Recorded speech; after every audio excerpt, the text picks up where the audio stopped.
Hi friends, ನನ್ನ ಹೆಸರು ಕವಿತಾ. ನನ್ನ ವಯಸ್ಸು 28 ವರ್ಷ. ನನಗೆ ಪ್ರಾಯ ಬಂದಾಗಿನಿಂದಲೂ ಯಾವುದೇ ಪುರುಷನ ಮರ್ಮಾಂಗ ಎದ್ದು ಕುಣಿಯುವಷ್ಟು ರೂಪವತಿ ನಾನು. ದೇವರು ನನಗೆ ಸೌಂದರ್ಯ ಕೊಟ್ಟಿದ್ದು ನನ್ನ ತಂದೆ ತಾಯಿಗೆ ತುಂಬಾ ಉಪಯೋಗವಾಯಿತು. ಯಾಕೆ ಎಂದರೆ ಒಂದು ಶ್ರೀಮಂತ ಕುಟುಂಬಕ್ಕೆ ನನ್ನನ್ನ ಮದುವೆ ಮಾಡಿಕೊಡುವುದಕ್ಕೆ ನನ್ನ ಸೌಂದರ್ಯ ಮುಖ್ಯ ಕಾರಣ ಅನ್ನೋದು ಅತಿಶಯೋಕ್ತಿಯಲ್ಲ. ಎಲ್ಲಾರ ಹಾಗೆ ನಾನು ಕೂಡ ನನ್ನ ಗಂಡ ಸುಂದರನಾಗಿರಬೇಕು, ಕೈತುಂಬಾ ದುಡ್ಡು ಇರೋ ಅಂತವನಾಗಿರಬೇಕು ಅಂತ ಮಹದಾಸೆ ಇತ್ತು.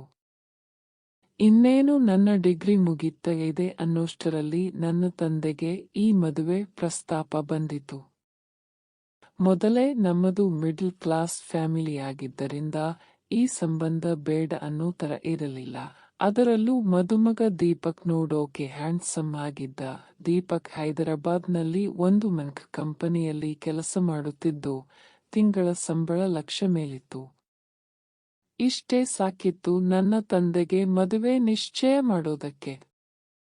3 ತಿಂಗಳಲ್ಲಿ ನನ್ನ ಮದುವೆ ದೀಪಕ್ ಜೊತೆ ಮಾಡಲಾಯಿತು. ಆದರೆ ಆಶ್ಚರ್ಯ ಅನ್ನೋದು ನನಗೆ ಬಂದಪಡಿಸಿದ್ದು ಯಾವಾಗ ಅಂದರೆ, ಮೊದಲ ರಾತ್ರಿಯಲ್ಲಿ ದೀಪಕ್ ನನಗೆ ಒಂದು ಕಿಸ್ ಕೂಡ ಮಾಡದೇ ಇದ್ದಾಗ.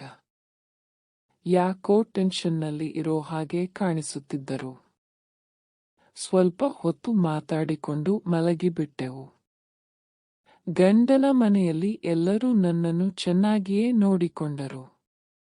ಅತ್ತೆ ಮೊದಲೇ ತೀರಿಕೊಂಡಿದ್ದರು. ಹಾಗಾಗಿ ಮಾವ, ನನ್ನ ನಾದಿನಿ ಮತ್ತೆ ಒಂದು ವಿಧವೆ ಆಂಟಿ ಮತ್ತೆ ಅವರ 2 ಮಕ್ಕಳು ಮನೆಯಲ್ಲಿದ್ದರು. ನಮ್ಮ ಹನಿಮೂನ್ ಬಗ್ಗೆ ಮನೆಯವರೆಲ್ಲ ಪ್ರಸ್ತಾಪ ಮಾಡಿದ್ದಾಗ ದೀಪಕ್ ಅದನ್ನ ಕುಂಟು ನೆಪ ಹೇಳಿ ತಿರಸ್ಕರಿಸಿಬಿಟ್ಟರು. ಮದುವೆ ಆಗಿ ತಿಂಗಳ ನಂತರವೂ ದೀಪಕ್ಗೆ ನನ್ನ ಸೌಂದರ್ಯದಲ್ಲಿ ಆಗಲಿ ನನ್ನೊಂದಿಗೆ ಕಬಡ್ಡಿ ಆಡಲು ಮಾಡೋ ವಿಚಾರದಲ್ಲಿ ಆಸಕ್ತಿ ಇಲ್ಲದೆ ಇರೋದು ನೋಡಿ ನನಗೆ ತುಂಬಾನೇ ನೋವಾಯಿತು. ಅದರಲ್ಲೂ ನನ್ನ ನಾದಿನಿ ಆಗಾಗ ಅಣ್ಣ ನಿನ್ನ ಸೌಂದರ್ಯಕ್ಕೆ ಹುಚ್ಚ ಆಗಿರಬೇಕು ಅಲ್ವಾ ಅನ್ನೋ ಮಾತು ನನಗೆ ಇನ್ನಷ್ಟು ನೋಯಿಸುತ್ತಿತ್ತು. ನನಗೆ ಕಬಡ್ಡಿ ಆಡಲು ಅನುಭವಿಸದೆ ಇರೋ ಕೊರಗು ಅಂತ ಏನಿಲ್ಲ. ಇದಕ್ಕೆ ಮುಂಚೆ ನಾನು 2 ಜೊತೆ ಕಬಡ್ಡಿ ಆಡಲು ಮಾಡಿದ್ದೆ. ಮೊದಲನೇ ಸಲ ನನ್ನ ಫ್ರೆಂಡ್ ವಿಕಾಸ್ ಜೊತೆ ಮಾಡಿಸಿಕೊಂಡು, ಇನ್ನೊಂದು ನನ್ನ ಅಣ್ಣನ ಫ್ರೆಂಡ್ ಶಶಾಂಕ್ ಜೊತೆ ಅವನ ಮದುವೆಯಲ್ಲಿ ಮಾಡಿಸಿಕೊಂಡಿದ್ದು. ಅವರಿಬ್ಬರೂ ಕೂಡ ನನ್ನನ್ನು ಹಾದಿ ಹೊಗಳಿದ್ದರು, ನನ್ನ ಗುಲಾಮ ಆಗಿಬಿಡುತ್ತಾನೆ ಅಂತ. ಆದರೆ ಇಲ್ಲಿ ನೋಡಿದರೆ ಅದರ ತದ್ವಿರುದ್ಧ. ನನ್ನ ಸೌಂದರ್ಯ ಎಷ್ಟೇ ತೋರಿಸುತ್ತಾ ಬಂದರೂ ಕೂಡ ದೀಪಕ್ಗೆ ಆ ಮೂಡ್ ಬರ್ತಾನೆ ಇಲ್ಲ. ದೀಪಕ್ ವಾಪಸ್ ಹೈದರಾಬಾದ್ಗೆ ಹೋಗಲು ಮನೆಯಲ್ಲಿ ಹೇಳಿದಾಗ, ಮನೆಯವರೆಲ್ಲ ನನ್ನನ್ನು ಕೂಡ ಜೊತೆಗೆ ಕರೆದುಕೊಂಡು ಹೋಗಲು ಹೇಳಿದಾಗಲೂ ದೀಪಕ್ ಬೇಡ ಅನ್ನೋ ಮಾತುಗಳೇ ಆಡುತ್ತಿದ್ದರು. ಕೊನೆಗೂ ಮನೆಯವರ ಮಾತಿಗೆ ಮಣಿದು ನನ್ನನ್ನ ಹೈದರಾಬಾದ್ಗೆ ಕರೆದುಕೊಂಡು ಬಂದರು.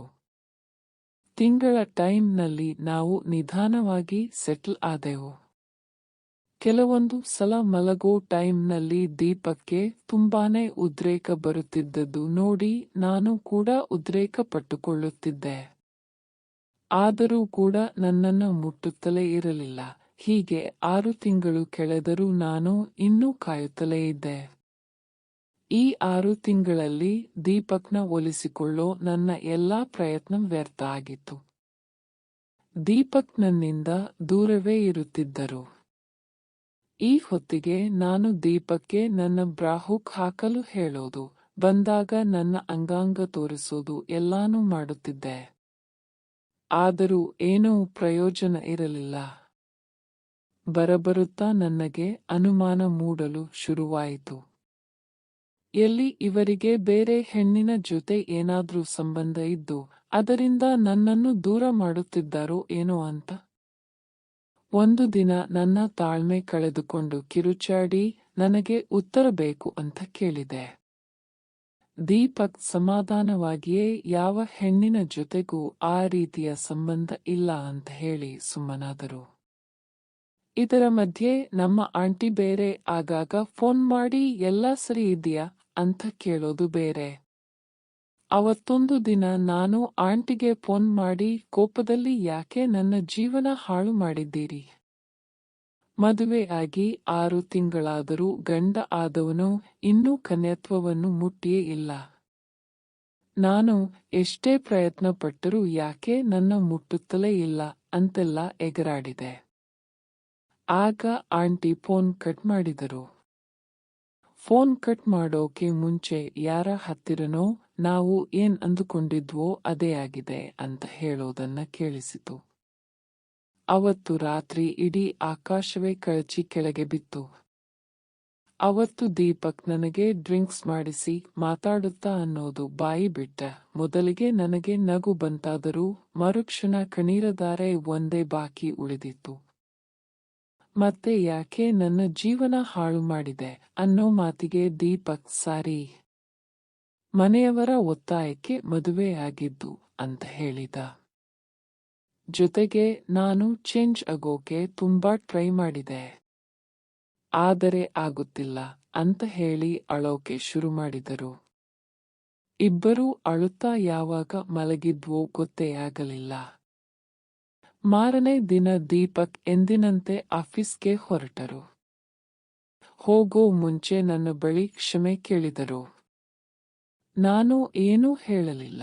ದೀಪಕ್ ಆಫೀಸಿಗೆ ಹೋದ ಮೇಲೆ ನಾನು ನನ್ನನ್ನು ಸೇರಿದಂತೆ ಮನೆಯವರನ್ನು, ಪ್ರಪಂಚದಲ್ಲಿ ಇರೋ ಪ್ರತಿಯೊಬ್ಬರನ್ನೂ ಕೂಡ ಶಪಿಸಿದೆ. ಮತ್ತೆ ಯೋಚಿಸಿ ಇವರಿಂದ ಡಿವೋರ್ಸ್ ಪಡೆದು ನಾನು ಹೊಸ ಜೀವನ ಪ್ರಾರಂಭ ಮಾಡಬೇಕು ಅಂತ ನಿರ್ಧರಿಸಿದೆ. ಪುಣ್ಯಕ್ಕೆ ಅವತ್ತು ಸಂಜೆಗೆ ಬೆಂಗಳೂರಿಗೆ ಫ್ಲೈಟ್ ಬುಕಿಂಗ್ ಕೂಡ ಮಾಡಿಕೊಂಡೆ. ಸೀರೆಯುಟ್ಟು ಸ್ಲೀವ್ಲೆಸ್ ಬ್ಲೌಸ್ ತೊಟ್ಟು ನನ್ನ ಬ್ಯಾಗ್ ಪ್ಯಾಕಿಂಗ್ ಮಾಡಿಕೊಂಡು ದೀಪಕ್ಗೆ ಒಂದು ಚೀಟಿ ಬರೆದಿಟ್ಟೆ. ನಾನು ಬೆಂಗಳೂರಿಗೆ ವಾಪಸ್ ಹೋಗುತ್ತಿದ್ದೇನೆ ಅಂತ.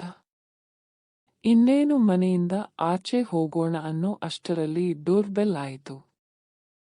ಹೋಗಿ ಬಾಗಿಲು ತೆಗೆದರೆ ಅಲ್ಲಿ ನನ್ನ ಮಾವ ನಿಂತಿದ್ದರು. ನನ್ನ ನೋಡುತ್ತಲೇ ಕವಿತಾ, ಹೊರಗೆ ಹೋಗುತ್ತಾ ಇದ್ದೀಯಾ ಅಂತ ಕೇಳಿದರು. ಅದಕ್ಕೆ ನಾನು ಹೌದು, ವಾಪಸ್ ನನ್ನ ಮನೆಗೆ ಅಂದೆ. ಮಾವ ನನ್ನನ್ನು ನೋಡಿ ನನಗೆ ಅರ್ಥ ಆಗುತ್ತೆ, ನಿನಗೆ ಕೋಪ ಬಂದಿದೆ ಅಂತ ಹೇಳಿ ಸ್ವಲ್ಪ ಟೀ ಮಾಡಿಕೊಡಲು ಕೇಳಿದರು. ಅದಕ್ಕೆ ನಾನು ಕೋಪದಲ್ಲೇ ನನಗೆ ಫ್ಲೈಟ್ಗೆ ಲೇಟ್ ಆಗುತ್ತೆ ಅಂತ ಉತ್ತರಿಸಿದೆ. ನನ್ನ ಫ್ಲೈಟ್ಗೆ ಇನ್ನೂ 6 ಗಂಟೆಗಳ ಕಾಲ ಟೈಮ್ ಇತ್ತು. ಆದರೆ ನನಗೆ ಆ ಜಾಗದಿಂದ ಮೊದಲು ಆಚೆ ಹೋಗಬೇಕಿತ್ತು. ಆದರೆ ಮಾವ ಮಾಡಿಕೊಡಲು ಕೇಳಿಕೊಂಡರು. ಸರಿ ಅಂತ ಅವರಿಗೆ ಟೀ ಮಾಡಿಕೊಂಡು ತಂದು ಕೊಟ್ಟೆ. ಮಾವ ಸೈಲೆಂಟ್ ಆಗಿಯೇ ಇದ್ದರು. ಮತ್ತೆ ನಾವು ಬೆಳಗ್ಗೆ ಬೇಗನೆ ಫ್ಲೈಟ್ ಹತ್ತಿದೆ. ನಾನು ಬಟ್ಟೆ ಬರೆ ಏನೂ ತಂದಿಲ್ಲ ಅಂದರು. ಸರಿ ಅಂತ ದೀಪಕ್ನ ಟೀ ಶರ್ಟ್ ಮತ್ತೆ ಪೈಜಾಮ ಕೊಟ್ಟೆ. ಮಾವ ತಾನು ಸ್ನಾನ ಮಾಡಿಕೊಂಡು ಬರೋವರೆಗೂ ಕಾಯಲು ಹೇಳಿ ನಂತರ ಮಾತಾಡೋಣ ಅಂತ ಸ್ನಾನಕ್ಕೆ ಹೋದರು. ನಾನು ಸುಮ್ಮನೆ ಕೋಪದಲ್ಲಿ ಕಾಯುತ್ತಾ ಕೂತೆ. ಮಾವ ಸ್ನಾನ ಮಾಡಿ ಬಂದರು. ನಂತರ ನನ್ನ ಬಳಿ ಬಂದು ಏನಾಯಿತು ಅಂತ ಕೇಳಿದರು. ಅದಕ್ಕೆ ನಾನು ನಡೆದದ್ದೆಲ್ಲ ಎಳೆಯಾಗಿ ಹೇಳುತ್ತಾ ಅಳೋಕೆ ಶುರು ಮಾಡಿದೆ. ಮಾವ ಎಲ್ಲವನ್ನೂ ಕೇಳಿಸಿಕೊಂಡು ನನ್ನನ್ನು ಸಮಾಧಾನಪಡಿಸುತ್ತಿದ್ದರು. ಆಗ ನಾನು ಅಳುತ್ತಾ ಮಾವನನ್ನು ತಬ್ಬಿಕೊಂಡೆ. ಮಾವ ಕೂಡ ನನ್ನನ್ನು ತಬ್ಬಿ ಸಮಾಧಾನ ಮಾಡುತ್ತಿದ್ದರು. ಸ್ವಲ್ಪ ಸುಧಾರಿಸಿಕೊಂಡು ನಾನು ಅವರ ಅಪ್ಪುಗೆಯಿಂದ ಆಚೆ ಬರಲು ನೋಡಿದೆ. ಮಾವ ಕೂಡ ನನ್ನನ್ನು ತಬ್ಬಿ ಸಮಾಧಾನ ಮಾಡುತ್ತಿದ್ದರು. ಸ್ವಲ್ಪ ಸುಧಾರಿಸಿಕೊಂಡು ನಾನು ಅವರ ಅಪ್ಪುಗೆಯಿಂದ ಆಚೆ ಬರಲು ನೋಡಿದೆ. ಆದರೆ ಮಾವ ನನ್ನನ್ನು ಗಟ್ಟಿಯಾಗಿ ತಬ್ಬಿ ಹಿಡಿದಿದ್ದರು. ಒಂದು ಕೈ ನನ್ನ ಸೊಂಟದ ಮೇಲಿತ್ತು, ಇನ್ನೊಂದು ನನ್ನ ಬೆನ್ನಿನ ಮೇಲಿತ್ತು. ನಾನು ಅವರ ಅಪ್ಪುಗೆಯಿಂದ ಬಿಡಿಸಿಕೊಳ್ಳಲು ಹೋದಾಗ ಮಾವ ನನ್ನ ಕೆನ್ನೆ ಹಿಡಿದು ಅಳಬೇಡ ಕವಿತಾ ಅಂತ ಅವರ ಬೆರಳಿನಿಂದ ನನ್ನ ಕಣ್ಣೀರು ಒರೆಸಿ ಕೆನ್ನೆ ಮೇಲಿದ್ದ ಕೂದಲನ್ನು ಸರಿಸುತ್ತಿದ್ದರು. ಆಗ ಅವರ ಬೆರಳು ನನ್ನ ತುಟಿಗೆ ಟಚ್ ಆಯಿತು. ಅಲ್ಲಿ ಕೂಡ ನನ್ನ ಕೂದಲು ಹರಡಿಕೊಂಡಿತ್ತು. ಮುಂದಿನ ಭಾಗದಲ್ಲಿ ಹೇಗೆ ನನ್ನ ಮತ್ತು ನನ್ನ ಮಾವನ ಮಧ್ಯೆ ಪ್ರೇಮಕಾಮ ಮುಂದುವರಿಯಿತು ಅಂತ ತಿಳಿದುಕೊಳ್ಳಲು ಭಾಗ 2 ತಪ್ಪದೆ ಓದಿ.